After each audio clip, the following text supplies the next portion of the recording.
Olá, amantes da verdade. Bom dia, boa tarde, boa noite, dependendo da hora em que vós vos encontrais. Esperamos que estejam gostando dessa série especial que estamos apresentando.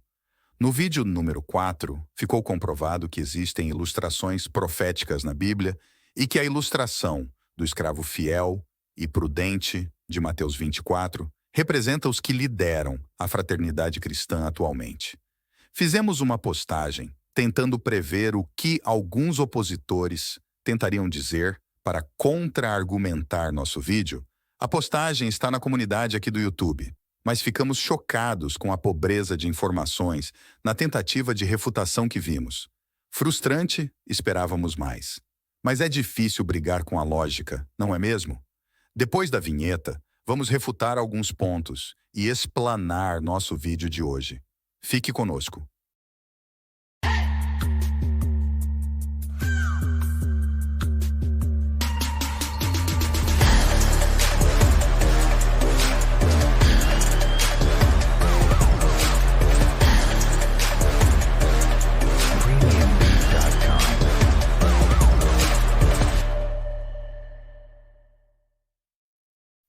Muito bem. Notamos que ninguém criticou a SBB pela nova tradução linguagem de hoje, pela interpretação de Mateus 24, 45 a 47.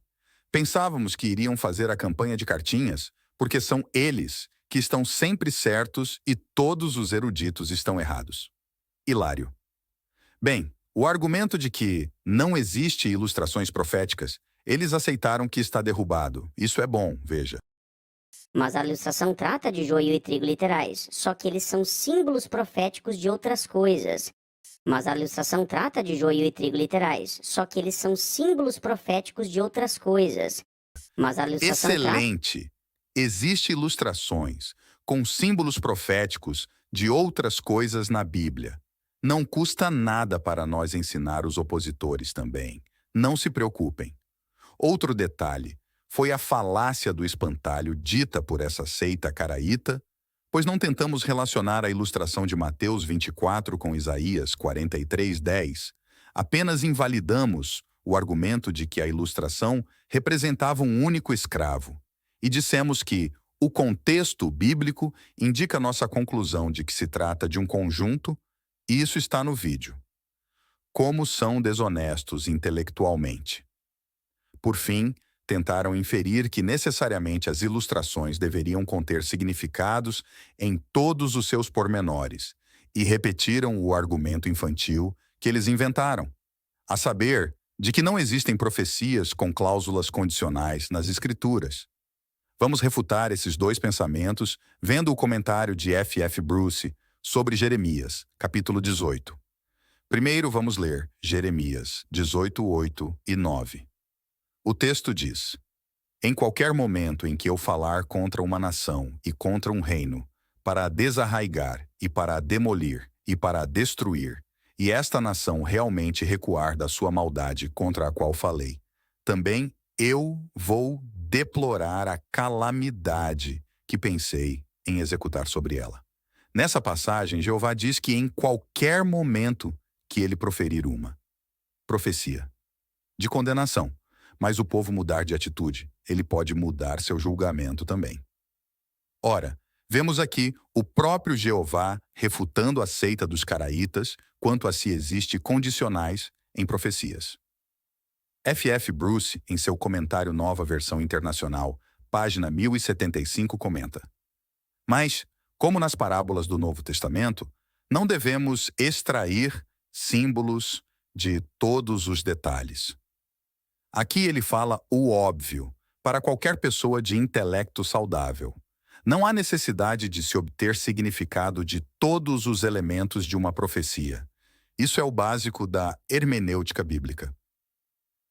O erudito continua nesse outro detalhe que eu destaquei na imagem. Os princípios com os quais ele opera estão claros e são importantes para a compreensão de toda a profecia. E a possibilidade da renovação realizada por Deus está condicionada a uma mudança de coração. Então, existem profecias com cláusulas condicionais, Sr. Bruce? dezenas de eruditos, e qualquer pessoa que lê a Bíblia concordará com o Senhor também. Poderia citar 10 eruditos renomados para refutá-los, mas eles vão desconsiderar todos eles, assim como fizeram no vídeo 4, porque só a seita dos caraítas está correta, não é mesmo? Ok, vamos seguir no 5º vídeo dessa série agora. Fizemos uma matéria especial para esse vídeo 5, mas ficou muito extensa. Vamos colocar a matéria completa no site. O link está na descrição. Vale a pena ler porque você vai constatar detalhes que talvez você nunca tenha reparado sobre como a organização era liderada no passado e como deve ser hoje. Aqui apresentaremos um resumo didático do tema com algo especial no final do vídeo. Fique conosco até o final. Não se esqueça de curtir o vídeo e se inscrever no canal para receber mais vídeos assim. O escopo completo desse tópico seria esse. 1. Como Jesus conduzia a congregação no primeiro século. 2. Resultado de não obedecer ao meio usado para dirigir a congregação. 3. O corpo governante do primeiro século era inerrante. 4. Como deve ser a dianteira da obra em nossos dias. 5. Quem está dando alimento saudável para o povo de Deus atualmente? 6. Deus aprova rebeliões contra seus ungidos? No entanto, nesse vídeo avaliaremos a partir do tópico 3, a saber, o corpo governante do primeiro século era inerrante? No Concílio de Atos, capítulo 15, o corpo governante ali se reuniu e decidiu que a circuncisão, bem como outras facetas da lei mosaicas, já não era mais um requisito para os cristãos. Em certa ocasião, Paulo foi para Jerusalém e se encontrou com os anciãos ali que configuravam o corpo governante da época, como diz Atos 21, 18 e 19. Paulo comentou com eles algumas experiências boas que ele obteve na pregação, e os anciãos se alegraram bastante, mas expressaram uma preocupação. Vejamos os versículos 20 e 21. O texto diz: Mas eles ouviram rumores a respeito de ti, de que tens ensinado a todos os judeus entre as nações uma apostasia contra Moisés, dizendo-lhes que não circuncidem os seus filhos nem andem nos costumes solenes. Os anciãos ali de Jerusalém expressaram uma preocupação devido a alguns boatos sobre Paulo, que ele estava desrespeitando a lei de Moisés, e eles não queriam que isso representasse um problema na congregação. Então, eles fizeram um pedido a Paulo. Vejamos os versículos 23 e 24. Lemos: Faze, portanto, o que te vamos dizer. Há conosco 4 homens que têm um voto sobre si. Toma contigo estes homens e purifica-te cerimonialmente junto com eles. E toma conta das despesas deles, para que se lhes rape a cabeça. E todos saberão assim que não há nada nos rumores que se contavam acerca de ti, mas que estás andando ordeiramente, guardando também tu mesmo a lei. Os anciãos que compunham o corpo governante ordenaram que Paulo fosse ao templo e se purificasse cerimonialmente junto com alguns homens, para que os judeus recém-convertidos vissem que Paulo estava seguindo a lei. Como foi que Paulo reagiu a essa ordem do corpo governante? Paulo poderia ter relutado dizendo que essa lei mosaica já não estava mais em vigor e proposto qualquer outra solução para resolver a situação. Era direito dele. Mas vamos ver o que ocorreu lendo os versículos 26. O texto diz: Paulo tomou então consigo os homens no dia seguinte e purificou-se cerimonialmente junto com eles e entrou no templo, notificando os dias a serem cumpridos para a purificação cerimonial, até se apresentar a oferta para cada um deles. Paulo seguiu a orientação do corpo governante, mesmo sendo um assunto de decisão pessoal, um grande exemplo para os cristãos. Mas infelizmente aconteceu algo trágico. Veja o versículo 27 agora. Ora, quando os 7 dias estavam para se concluir, os judeus da Ásia observando-o no templo, começaram a lançar toda a multidão em confusão e deitaram mãos nele. No fim do período cerimonial, houve um alvoroço entre a multidão. Paulo foi espancado, quase morreu e terminou preso. Tudo em consequência de uma decisão infeliz dos anciãos em Jerusalém. Alguns detalhes podemos destacar nesse relato. Em 1. O boato que havia se espalhado sobre Paulo era falso. 2. Definitivamente, ele não tinha necessidade de seguir as cerimônias estabelecidas pela lei de Moisés. 3. Embora o corpo governante de Jerusalém tinha boas intenções, por exemplo, mas eles não consultaram as Escrituras e nem mesmo oraram para Jeová para tomar uma decisão mais assertiva. 4. Não poderíamos inferir que foi Jeová que conduziu esse desfecho trágico, porque com coisas más, Jeová não é o causador. Embora Jeová tenha usado aquela situação para que Paulo pregasse em Roma, Jeová não estava por detrás da decisão dos anciãos. Assim como Jeová não estava por detrás da decisão dos irmãos de José, que o venderam lá no Egito, mas aproveitou a situação para salvar vidas. Jeová usou a situação de Paulo para salvar vidas por meio da pregação. 5. Será que Paulo fez uma campanha de cartinhas lá na prisão, incentivando seus irmãos a se rebelarem contra a autoridade dos anciãos em Jerusalém? 6. Será que Paulo ficou exigindo que esses irmãos fossem removidos de seus cargos por causa de uma decisão que resultou quase em sua morte? 7. Será que Paulo exigiu indenização do corpo governante de Jerusalém? Claro que não. E se ele tivesse feito isso, com certeza ele não teria a bênção de Jeová, porque Jeová não aprova rebeliões contra seus ungidos imperfeitos. Bem diferente da atitude dos apóstatas modernos, não é mesmo? Outro exemplo ainda nesse tópico se trata do próprio apóstolo Paulo. Um tempo depois da congregação em Corinto ter sido formada, Paulo escreveu para eles uma carta que hoje não está mais disponível. Nessa carta, que não era inspirada, Paulo estava dando conselhos, mas as orientações eram dúbias, não eram claras quanto a como os cristãos deveriam proceder quanto ao trato com pecadores. Agora, sob inspiração, Paulo esclarece a orientação e deixa claro a informação. Vejamos 1 aos Coríntios capítulo 5, versículos 9 e 11. O texto diz: Eu vos escrevi na minha carta que cesseis de manter convivência com fornicadores, não querendo dizer inteiramente com os fornicadores deste mundo, ou com os gananciosos e os extorsores, ou com os idólatras, se não teríeis realmente de sair do mundo.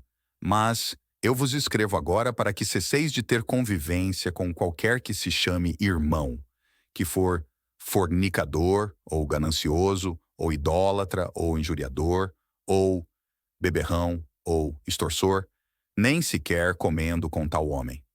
Então, mais uma vez, mesmo sendo um ungido por Deus para dar alimento espiritual, Paulo deu uma orientação duvidosa, imprecisa, mas isso não tiraria a credibilidade dele. Ele não se tornou um falso apóstolo por isso. Há relatos de outras lideranças, ungidos de Jeová, que cometeram erros interpretativos. Vejamos alguns. Primeiramente, João 14, 16 e 17. João 14, 16 e 17 diz: Eu solicitarei ao Pai, e ele vos dará outro ajudador para estar convosco para sempre, o Espírito da Verdade, que o mundo não pode receber, porque nem o observa, nem o conhece. Vós o conheceis, porque permanece convosco e está em vós.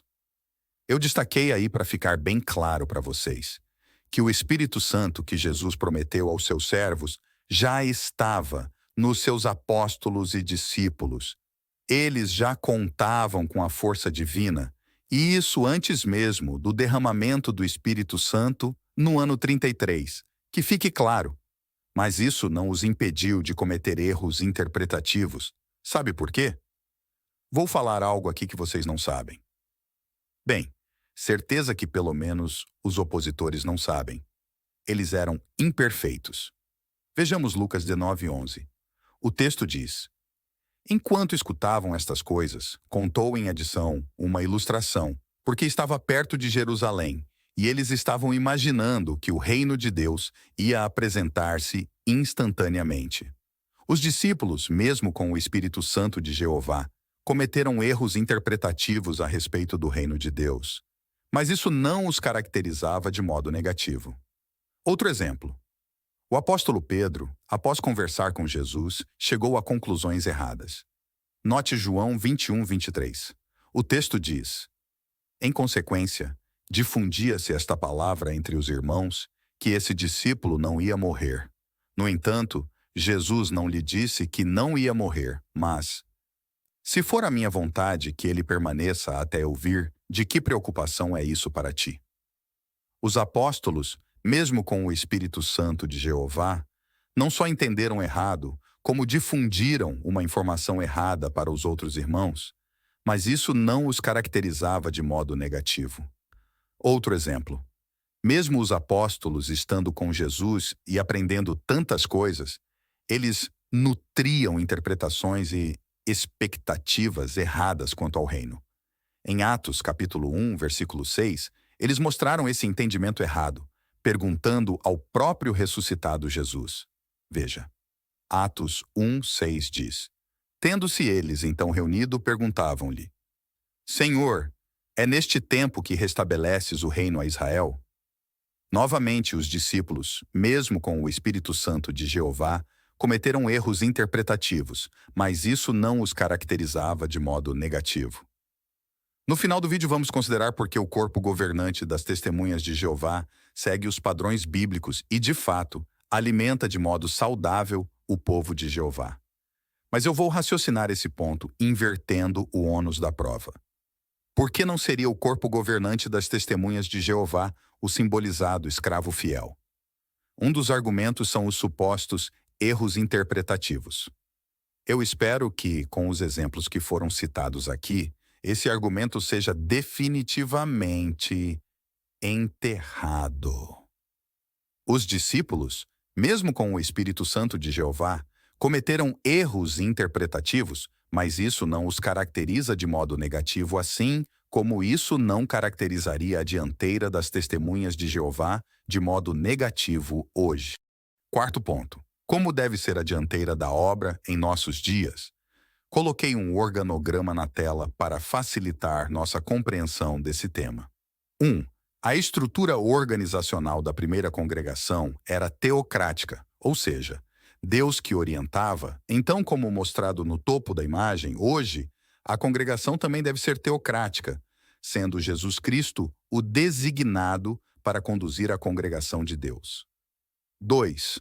No primeiro século, o meio usado por Jesus para guiar a congregação era por inspiração direta, ou o Espírito Santo guiava o entendimento. Hoje, somente contamos com a segunda opção, porque a inspiração direta já não ocorre mais. 3. A produção de alimento espiritual deve ser feita por um grupo de ungidos por Jeová, assim como no primeiro século. Nem todos os ungidos produziam alimento. Somente o meio específico que Jesus os usava dava esclarecimentos espirituais e organizavam a obra. Esse era o corpo governante da época.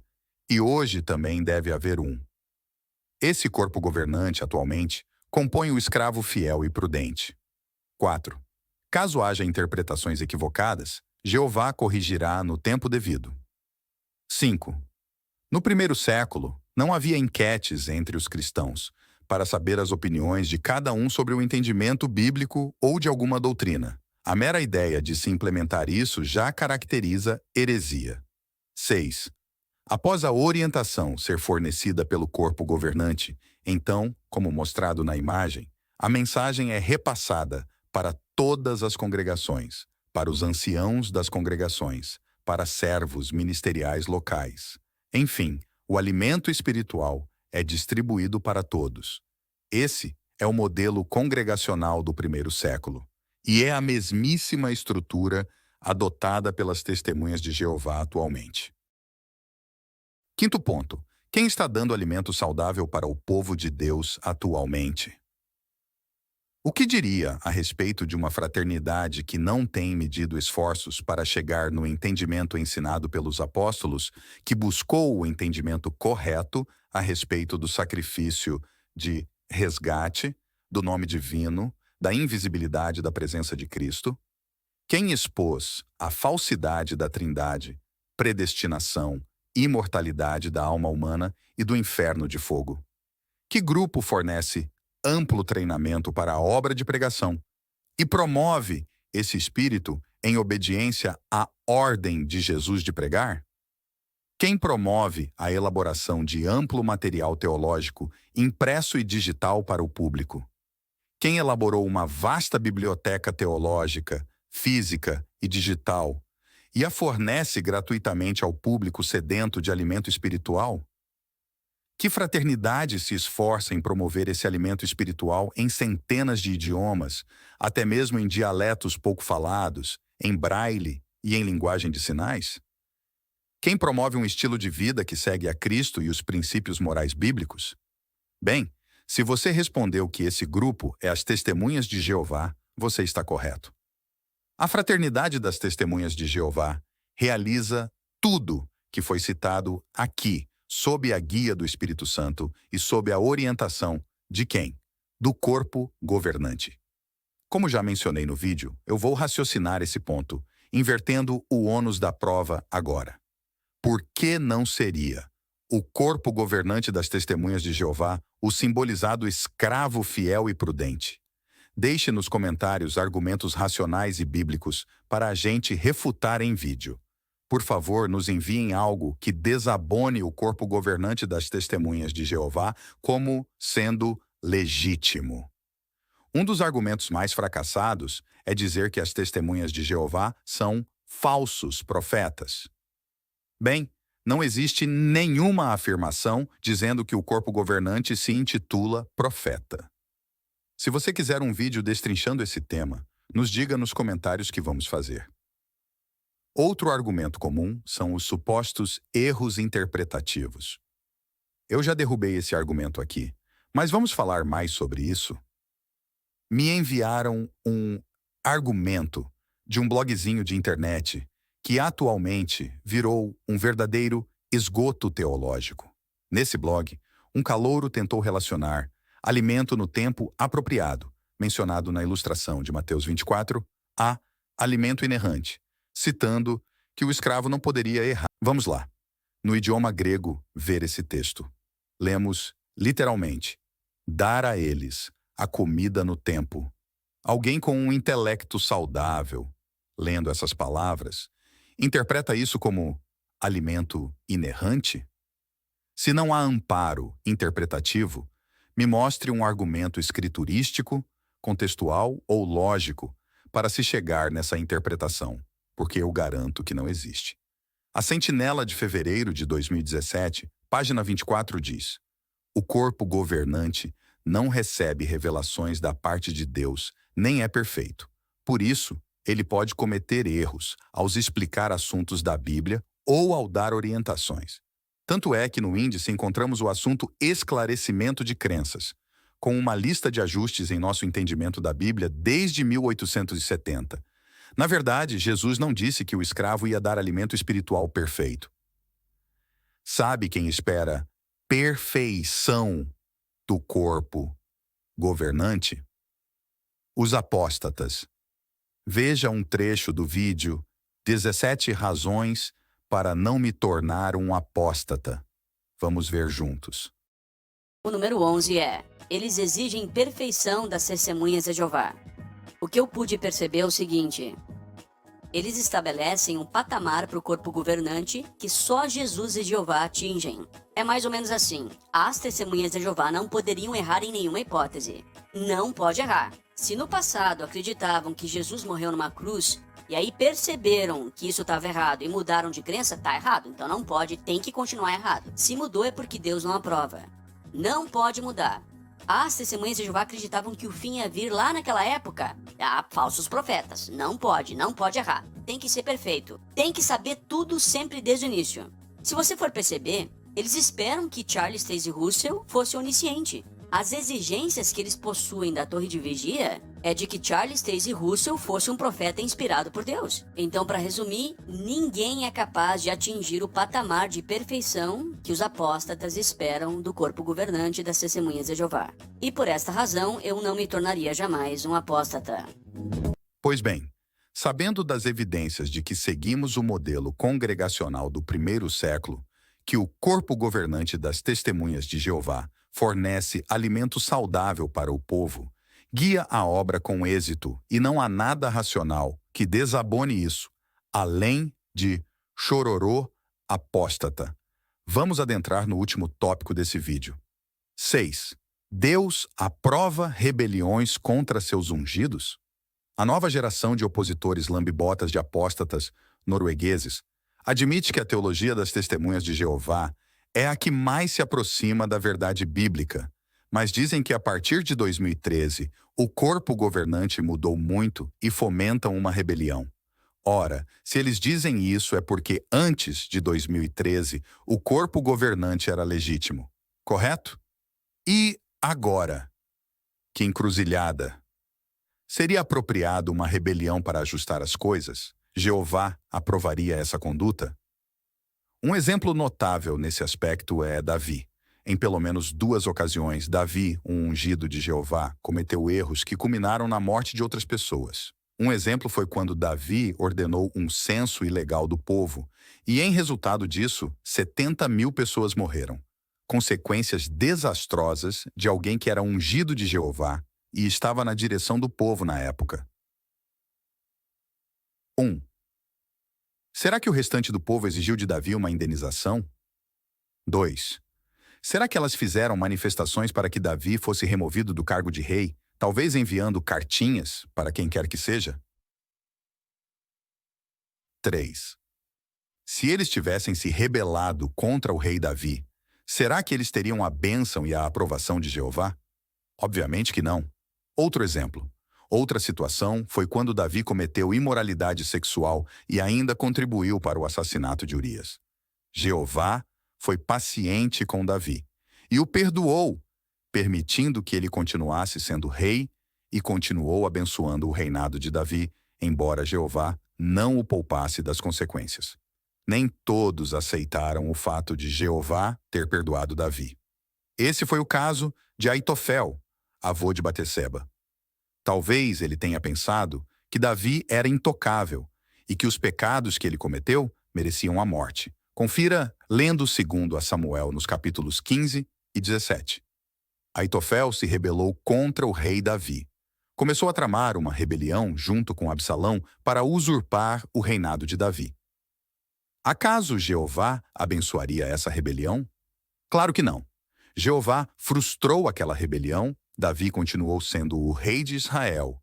Os rebeldes foram mortos, e os outros se mataram, como foi o caso do próprio Aitofel.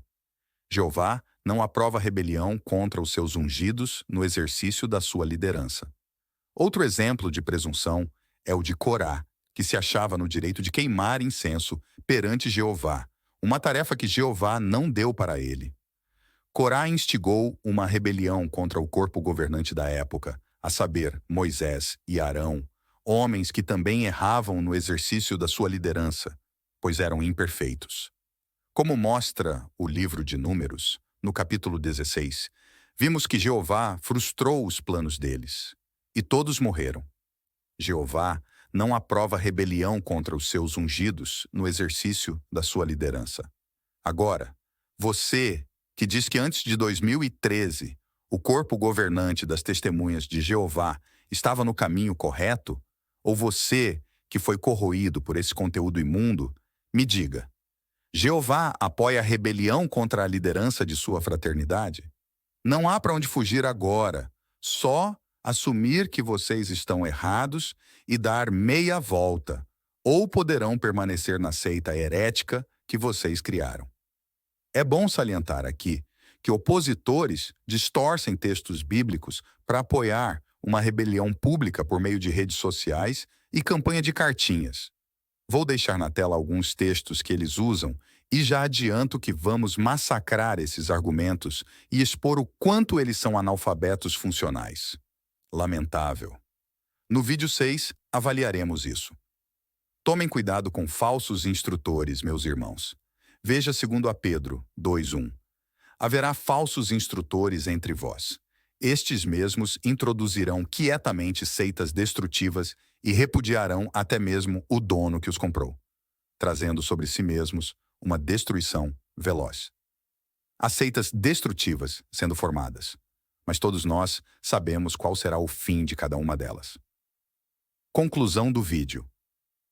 Vimos no vídeo 5 dessa série que no passado existia um corpo governante, atuante, sob a direção de Cristo. Esse canal passava as instruções a serem seguidas pelas congregações. Vimos que alguns discípulos que contavam com o Espírito Santo e até mesmo o corpo governante do primeiro século cometeram alguns equívocos interpretativos ou tomaram más decisões no passado. Mas isso é inerente ao ser humano. Afinal, somos imperfeitos. Vimos um vídeo que mostra que quem espera a perfeição do corpo governante são os apóstatas. Também ficou claro que Deus não aprova rebeliões contra a dianteira da fraternidade de Deus na Terra. No vídeo 6, vamos abordar os seguintes tópicos. 1. Por que alguns opositores são apóstatas? 2. Como identificá-los? 3. Por que seguir o corpo governante e não a eles? Se inscreva no canal e não esqueça de deixar o seu like. Estamos só começando. De seus amigos e irmãos, o publicador do reino.